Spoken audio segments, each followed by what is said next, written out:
Hi అండి, ఈరోజు healthy రవ్వ లడ్డు ఎలా చేయాలో చూపిస్తాను.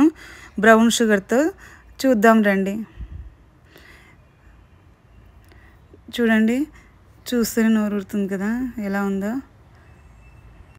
హాయ్ అండి, ఇప్పుడు తయారీ విధానం చూపిస్తాను చూడండి. నెయ్యి కొంచెం 3 స్పూన్స్ అట్లా వేసుకోవాలండి.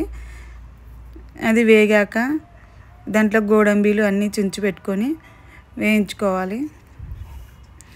ఇంకా ద్రాక్ష ఏమైనా ఉంటే మీ డ్రై ఫ్రూట్స్ మీకు కావాల్సినవన్నీ వేయించుకోవచ్చు ఆయిల్లో.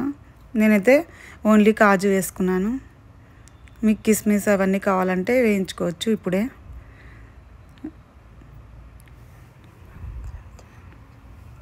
ఇలా అన్ని సైడ్స్ బాగా వేగేంత వరకు కలుపుతూ ఉండాలండి, లేకుంటే తొందరగా మాడిపోతాయి. బ్రౌన్ కలర్ వచ్చాక ఆఫ్ చేసుకోవాలి. చూడండి, ఇప్పుడు అన్నీ ఒక ప్లేట్లోకి తీసి పెట్టుకోవాలి. అన్నీ ఈక్వల్గా కాలుతాయి,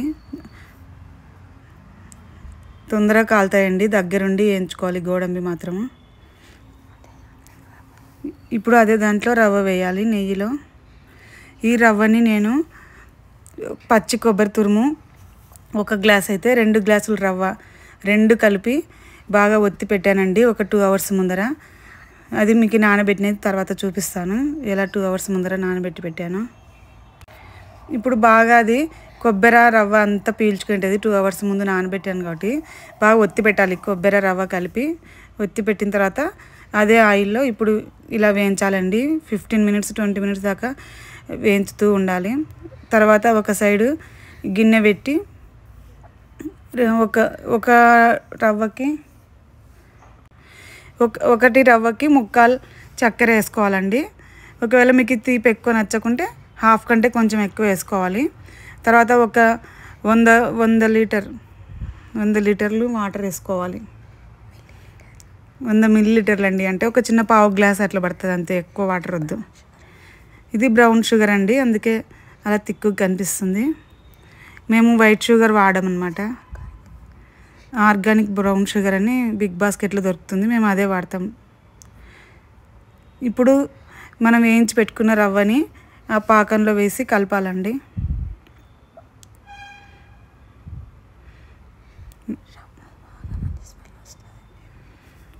రవ్వ వేయించేటప్పుడు బాగా సిమ్లో పెట్టుకొని మంచి స్మెల్ వచ్చిన తర్వాత వేయించాలి. 15-20 మినిట్స్ అవుతుంది. ఇప్పుడు చూడండి, పాకంలో వేసిన వెంటనే తొందరగా బాగా కలపాలండి, లేకపోతే అది గట్టి పడుతుంది. తొందరగా మొత్తం కలిపేసి స్టవ్ ఆఫ్ చేసేయాలి. మీకు కలపడానికి లేట్ అవుతుంది అనుకుంటే పాకమైన వెంటనే ఆఫ్ చేసేయండి. స్టవ్ ఆఫ్ చేసి కలుపుకోవచ్చు. అంత సైల రవ్వ అంతా కలుపుకొని తర్వాత గోడంబి దాంట్లో వేసేయండి. అది కూడా మొత్తం అంతా కలిసేటట్లు చూసుకోండి.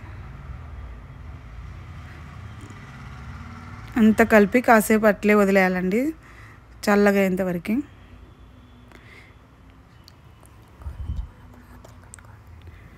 పూర్తి చల్లగా కావాల్సిన అవసరం లేదు, కొంచెం గోరువెచ్చగా ఉన్నప్పుడు మీకు కావాల్సిన సైజులో ముద్దలు కట్టుకొని పెట్టుకోవాలి.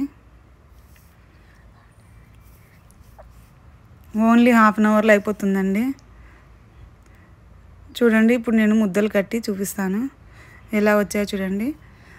బాగుంటే ఒక లైక్ చేయండి.